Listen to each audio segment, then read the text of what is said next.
Welcome to Sacred Scars, conversations from the other side, where we explore the paths of our mirrored landscapes. Whether it's the masculine and the feminine, the clergy and the congregant, or deconstruction and what comes next, we sit at the common ground between the roles we played and the lies we've claimed. Hi, I'm Mike Loy.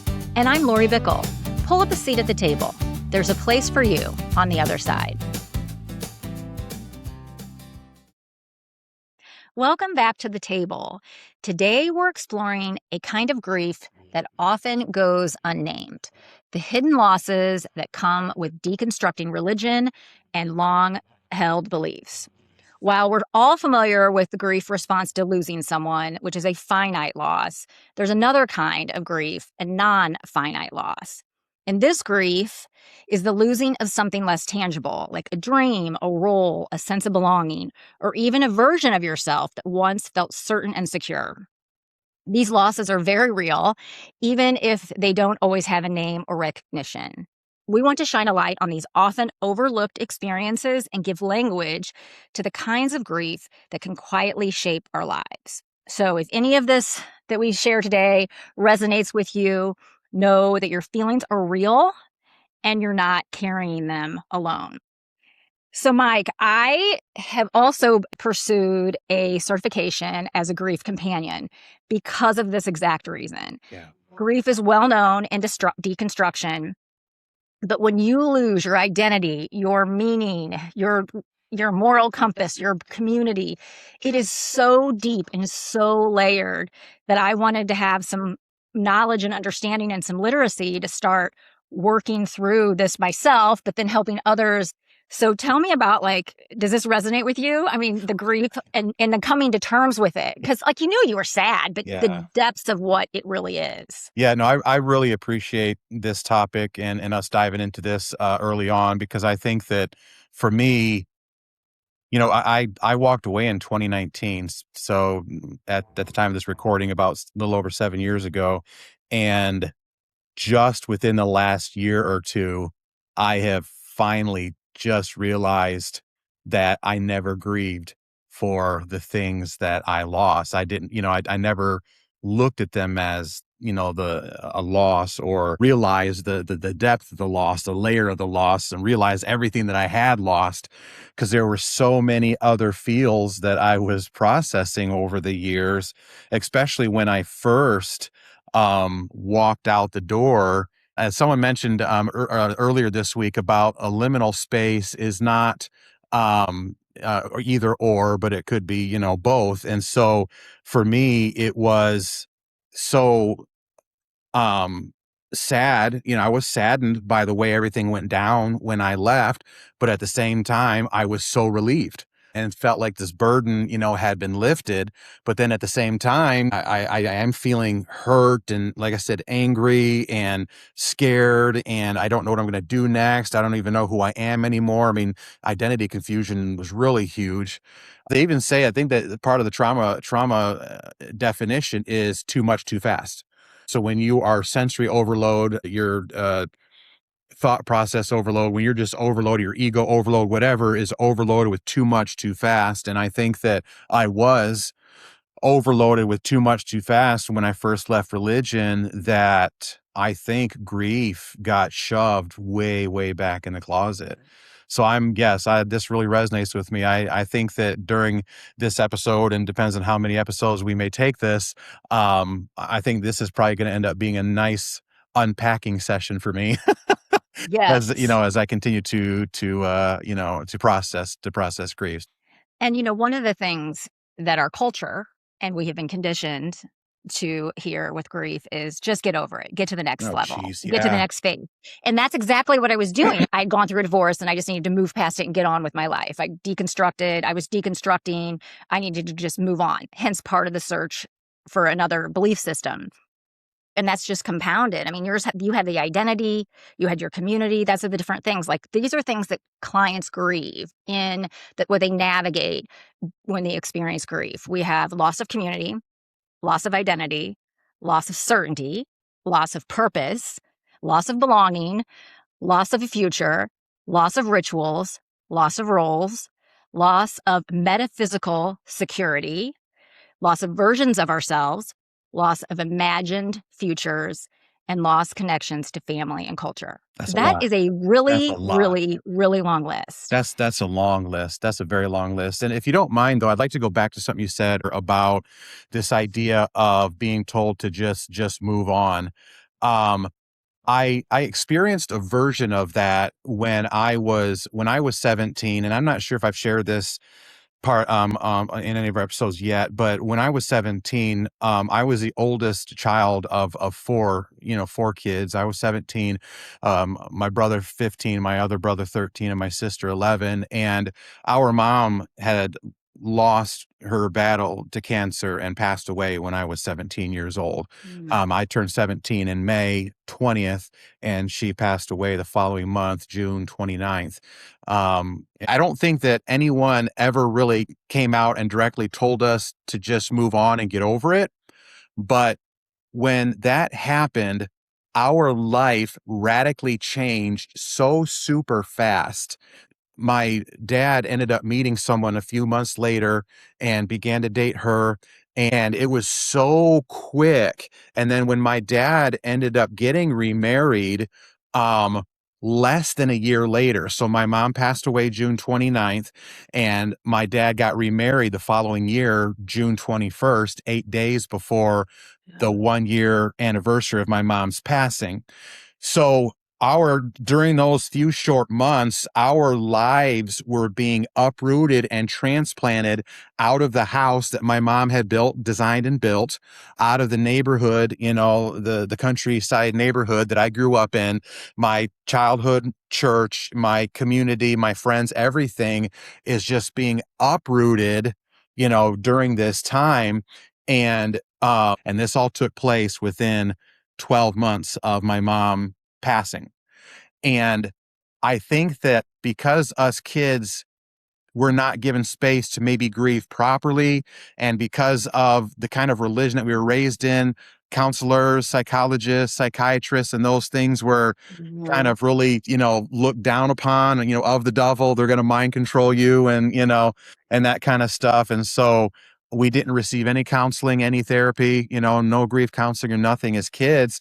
And I feel that our grief started manifesting itself in misbehavior and in Of attitude course. and in Of course. anger and in this and in that and in frustration.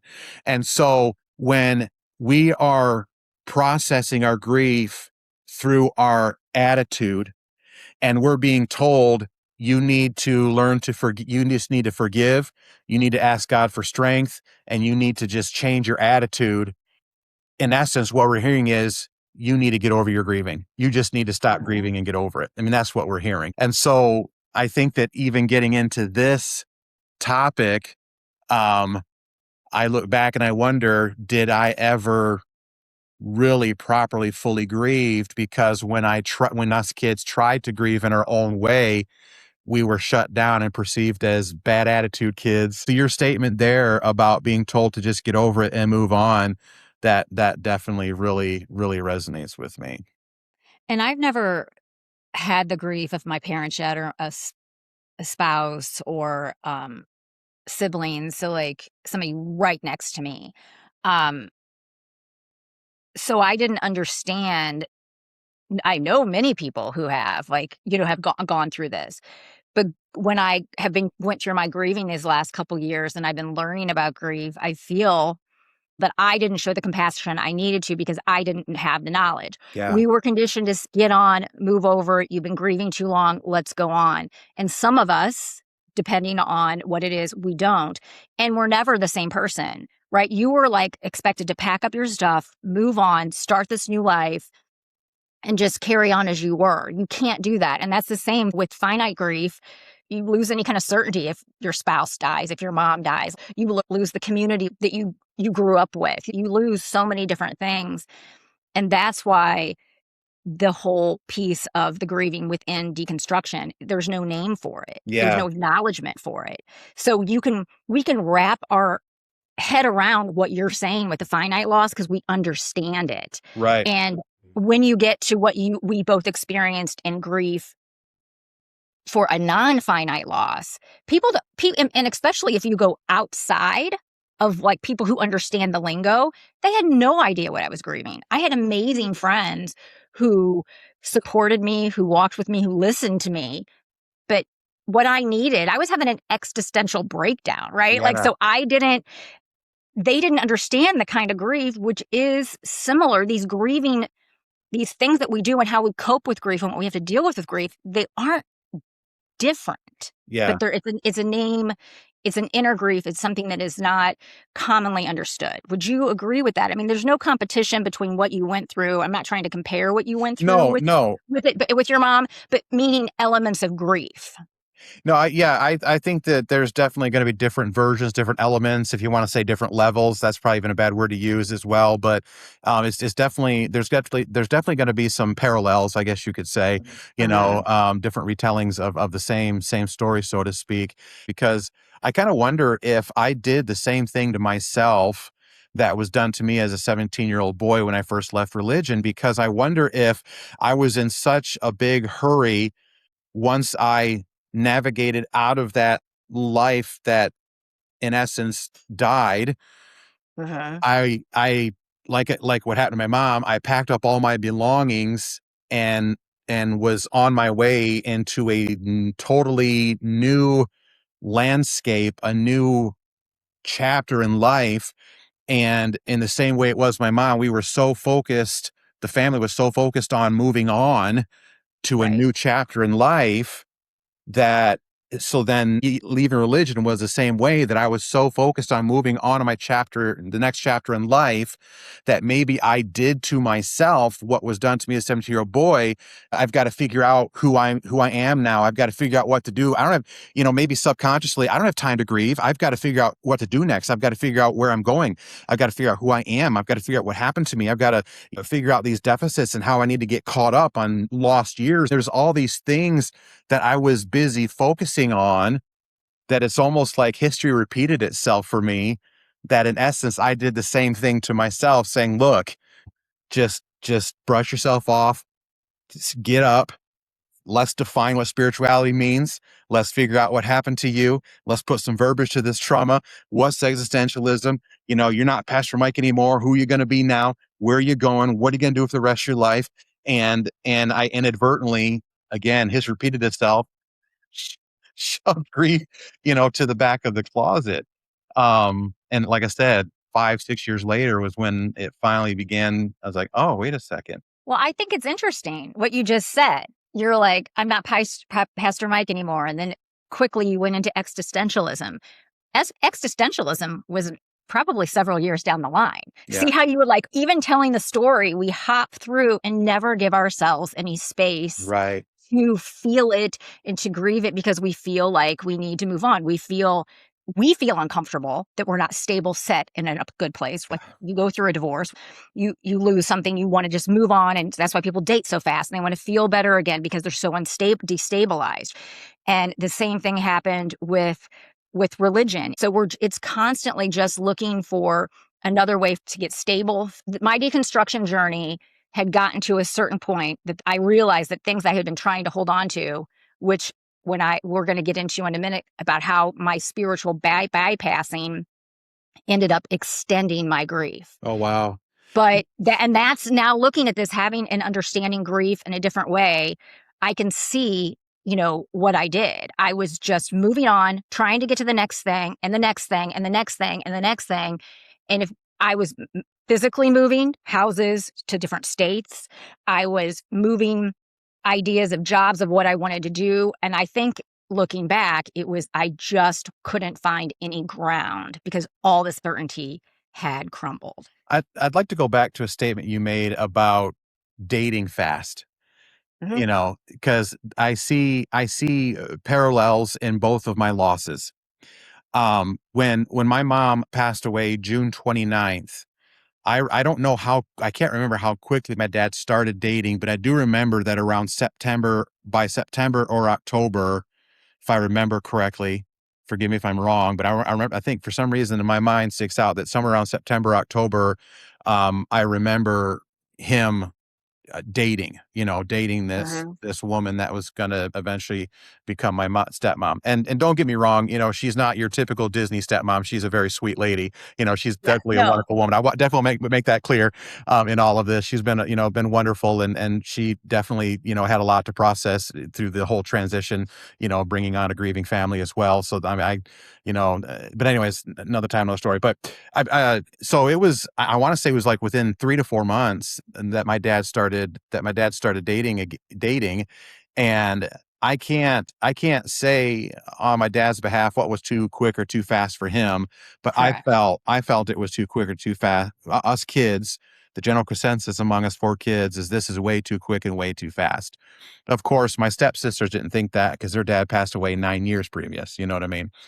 So when there were so many firsts, like our first Christmas without our mom was also our first Christmas with our new to soon to be stepmom. You know what I mean? You know what I mean? A Mhm. lot of those firsts from the previous life were the first from the new life. And I think that was too fast. I think that we needed Yeah. time to have a Christmas without mom and process what Christmas is like without mom. You know what I'm saying? Mhm. We never got to do any of that. So the parallel with religion is that when you step outside of religion, I wonder how often, and I look back, how often I was quick to want to date again. Yes. Belief Yes. in belief swapping, or Yes. finding another teacher, another guru, finding another source of knowledge, a source of truth, reading books to give God a voice, almost like I was trying to find a new God to date. You know what I mean? Right. Well, And you were. yeah, yeah, yeah. You were. So what part of the process of grieving does that play? How does it help the grieving process or hurt the grieving you know what I'm saying? To me, it seems like it hinders because you never really had a chance to sit. Like I said, we didn't have our first Christmas without our mom. So I never really had a chance to sit and experience life without certain aspects of religion or beliefs before I jumped into another set of belief or another. I mean, there was that little liminal space, we use that Yes. term, where I dated around a bit, if you will, when it Yes. came to beliefs and religious thought. So what part does that play in all of this? Well, I think, for example, when you come out of like a fundamentalist type religion, a patriarchal type religion, and then we go into spiritual but not religious and Eastern spiritualities, which is what a lot of people do, it's so much more free. Like we feel so much more free because there's no authority figure.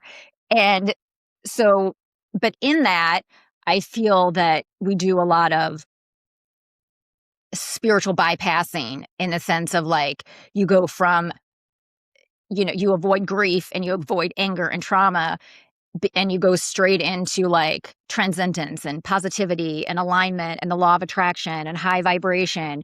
And I think for me, it was, I'm like, well, if it's not this, then it's that. Yeah. And I think that happens with dating too. You're like, okay, this one didn't work out.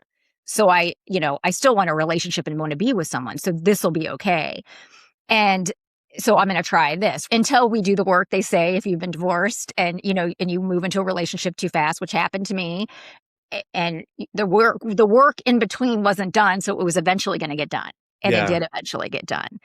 And um, different things like your stepmom, like she had 9 years to grieve, but your mom was sick for a little bit, so he had been grieving, Yes. right? Like he had been grieving for a while, but to you and your siblings, it was immediate. Right. Yeah. And so it just, and there is no timeline. Some people, I mean, I'm reading this book on the grieving called The Grieving Brain, and some people can move on pretty quickly and they're okay. And other people hold on to it. They can't process through it. They're just stuck in a loop with it. And rules around it. Everybody grieves at their own Yeah. pace and in their own way. Some of us grieve through our body, some of us grieve through our emotions, some of us grieve cognitively. So some of us have to like externally process all the time, and others of us have to go into a deep cocoon for a while before we can come out. Yeah. So and there's no judgment in how you do it. Right. Um, Once I understood that, oh, what I experienced was a non-finite loss, and what happens in that non-finite loss is the same process that's happening in a finite loss. Yeah. The difference between the finite loss you and I talked about earlier when we were prepping for this episode was that when your mom had passed, like it was over, right? Like it was sudden and she was gone. And we talk about in our deconstruction, it's a little bit slower of a like thread being pulled until we really understand, oh my God, this is grief and loss. Like Yeah. it took a little time for us to understand it. Hence why I wanted to go into this deeper and learn more about it to help Yeah. people in the space of identity. Just even thinking like our list of the loss of metaphysical security. Like when you don't believe, when you deconstruct of God, Jesus, Holy Spirit, it doesn't just flip a switch. And some people it does, but it takes time to like process. What does that mean? Hence why I think, to your original question, we start going other places to look for that security. Yeah. Yeah. I think that, going back to what you said about being alone, uh, I think that drawing parallels from both experiences, like I mentioned, we didn't have Christmas alone. Our first Christmas was with that person that re- replaced or Mm-hmm. stepped into the void Mm-hmm. that my mom left.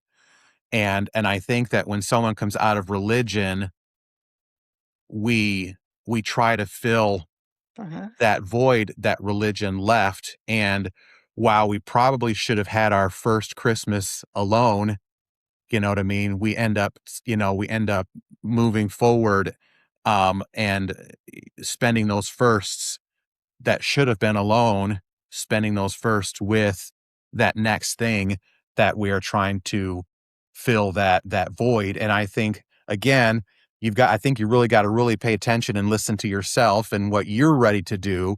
But I guess I would just encourage our viewers and listeners, to maybe consider, you know, it might be good to spend that first holiday alone once you leave religion. You know Mm-hmm. what I'm saying? Just be alone for a little bit.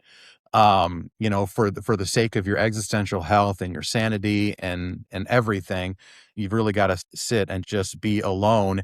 And you mentioned security. What I have found that things come and things go, but the one thing that will always remain is, as long as I'm on this planet, is me. I'm the Correct. only I'm the only constant in my life, besides death and taxes, I guess. But I'm the only constant in my life. And so if I'm the only constant in my life, even though I still may continue to play in the playground of the metaphysical and other aspects, those aren't my anchors, and I'm not Correct. seeking for security in that, because those things will constantly evolve and change, and they're fluid, and my understanding may grow deeper, or it may fizzle out, whatever it might be.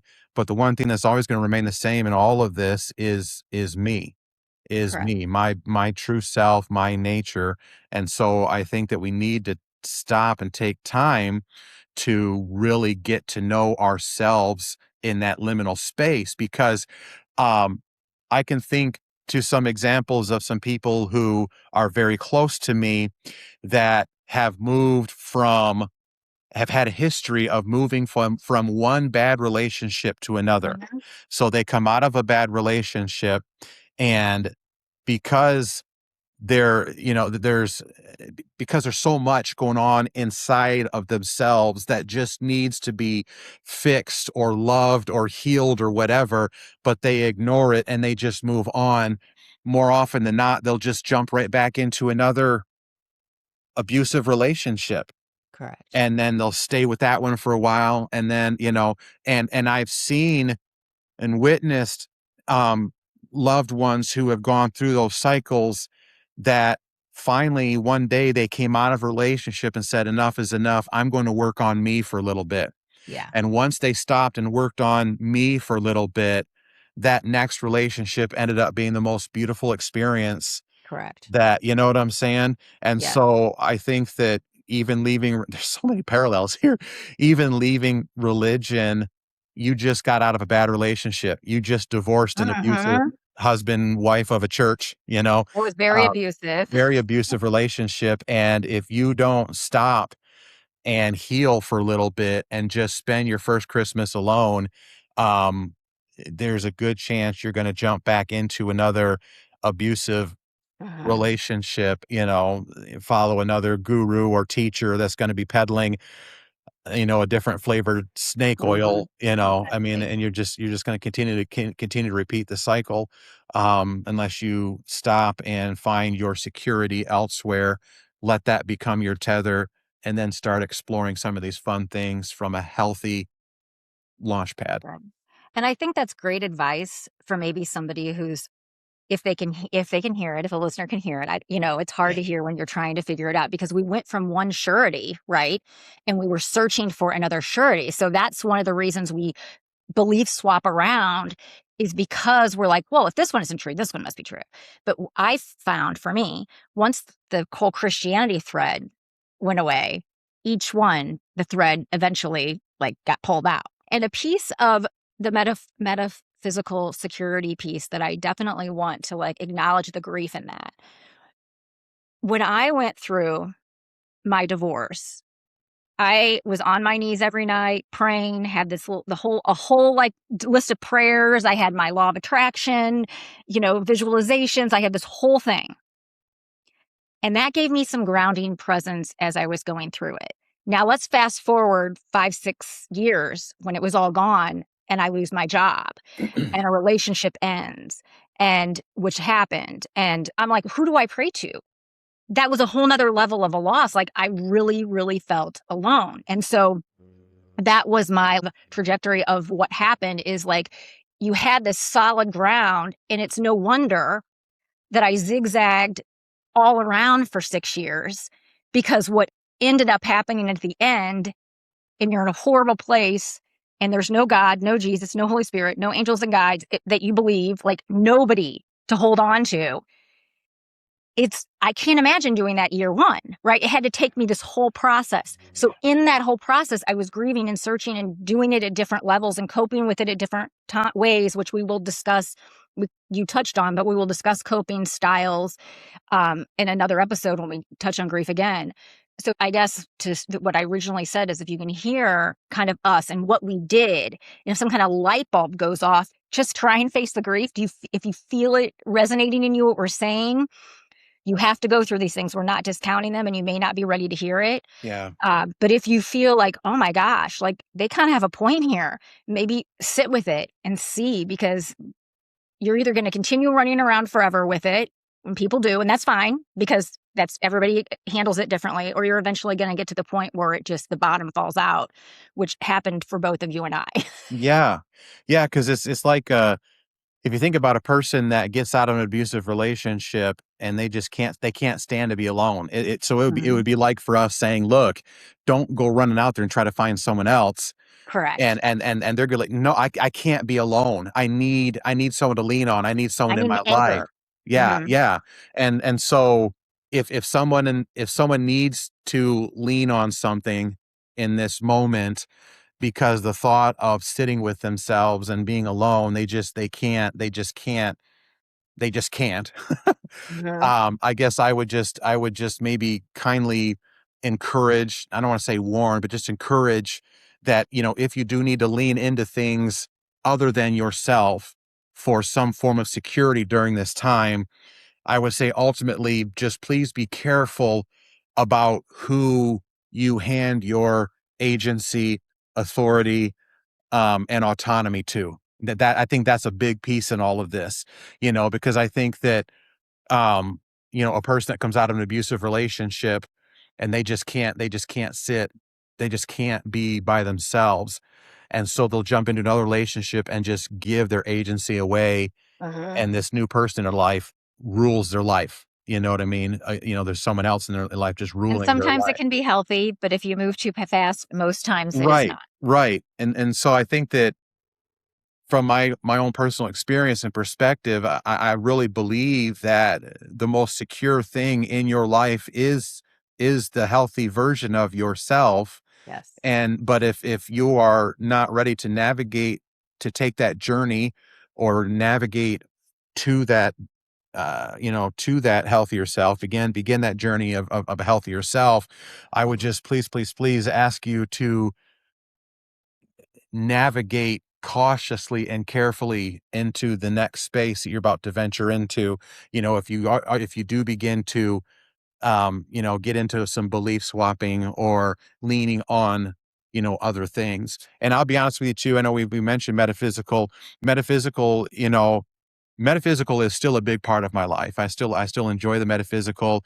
I love to embrace the magic, and the mystery and the wonder of things.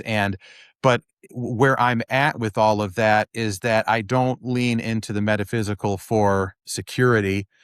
My understanding of the metaphysical and my experience in the realm of the metaphysical, and then defining what that experience is, or understanding the science behind it, or the magic behind it, whatever, continues to change. And so it's hard to tie a tether or throw an anchor out into something that's just so fluid, and continues to evolve. And so I still try to keep my tether in my true identity and who I am, my true authentic self, but I still like to play in the realm Mhm. of the metaphysical. And I'll be honest with you, there are some times when my higher self is feeling a little weak in the knees, and I do find Yeah, myself leaning absolutely. heavily into the metaphysical and other forms of belief and thought, for some security in that moment, because I Mhm. just, it's still there. It's a tool for me to use from time to time when I need it. So Yeah, and I agree, Mike. That's the reason I have in the episodes that we have recorded so far, and when we go back and listen, I feel it's really interesting how we process through a lot in these conversations. And that's kind of what we want. We're not coming here saying we're the authority on this. We're pulling from information that we have learned. We've yeah, had amazing teachers that we follow, and we take their stuff and it resonates with us. yeah, And reading this stuff, if like you need to lean on metaphysical sureties, or we're saying be careful and try and get into the grief, this is all just our journey and our wisdom that we're prevailing from what we learned. yeah, We're telling from what we learned. And it's not like do it this way because this is the way we did it. It's all like, just like when I found Jim and I got this grief certification, I understood what I was going through. And that is the biggest key, the knowledge and understanding of the validation of what had happened during this journey, and hearing from stories of different people like yourself and you hearing from me how we navigated it. And it's just kind of like helping another way to process what you think. And it's not all like intellectual. We're coming here from emotional place of how we dealt with it and went through with it, navigated these waters. And I feel like sometimes we want to read all of this stuff and get it all in our head. And I feel a lot of stuff, I don't know about you, just through my body, and I like connect with it. And that's how I kind of move through versus only intellectually. I read a lot, but that's the whole point of what we want this podcast about, is seeing how we're processing it in real time, telling our stories, sharing our journeys with each other as we unwind what we've gone through and are continuing to go through. yeah. And I don't want to keep harping on the metaphysical piece of it and turn this into a metaphysical conversation when we're That's dealing with okay. grief. But I think too the same could be said for science as well. You know what I mean? Mm, Scientific critical thought, because in both, not to create a false dichotomy if this is what I'm doing here, but you think a lot of times when it comes to this realm, and deconstruction and understanding things, that you do have the metaphysical side and you do have the scientific yes. explanation, and there is a lot that the metaphysical will claim to have answers for that science doesn't have an answer for yet. You know what I Correct. mean? And is still researching and studying. But I think that the same could be said for both sides. Not to create sides here, but because I think that even again, liminal space, I think they can both exist. And if you live liminally, live in the liminal, you can make space for the metaphysical and science in your life. And I feel that that's what I'm trying to do. But if someone could even lean heavily into science and try to find security in science, certainty in science, but science is constantly changing too. Correct. It's all about new information that continues to arrive and might change your understanding. And if so much certainty is being placed in that, it could be upset very quickly with new information. I had a conversation earlier this week too about metaphysical. There are different approaches to the metaphysical as in regards to a person's experience, because Mhm. I've conversed with someone earlier this week that had absolutely no metaphysical experiences whatsoever when navigating through the metaphysical, and so it was kind of a, want to say, confirmation bias that this is just woo woo, it's ridiculous, there's Mhm. no substance to it, and they were quickly, very easily to let go of it. But like me, I've had a lot of metaphysical experiences. I mean, I've shared with you about healing, and we laid hands on, we saw miracles, and you and I have kind of talked about some other aspects of metaphysical that maybe we can get into it a little deeper if we want to discuss that topic in a future episode. But experiences to me that make, how do I put this, that almost make the metaphysical realm a little more, a little sturdier of a Mhm. thing to lean on, you know what I mean? If that makes Mhm. sense? Mhm. And it's harder for me to just walk away from it or let it go, because there's still so many experiences that are tying me to that. But at the Mhm. same time, personally, I wanna be careful that I don't too much lean too much into it or drive too many tethers, anchors into it. Because again, with metaphysical and science, it's so ever changing and evolving and whatnot, that I would just encourage our viewers and listeners, find something that's steadfast and steady and solid and foundational, such as yourself and your identity, Mhm. that you can call home, a Right. place that you can always call home. And then from home, once home is established, once base camp is established, then go out and begin to explore the different wildernesses of science and metaphysicality and all those fun things. Yes, and as all of those things, if you shift in those, there's gonna be a little bit of grief Yes. in all of Yes. them. Yeah. So, as we close, remember that grief isn't always obvious or named, but it is real and it deserves space and compassion.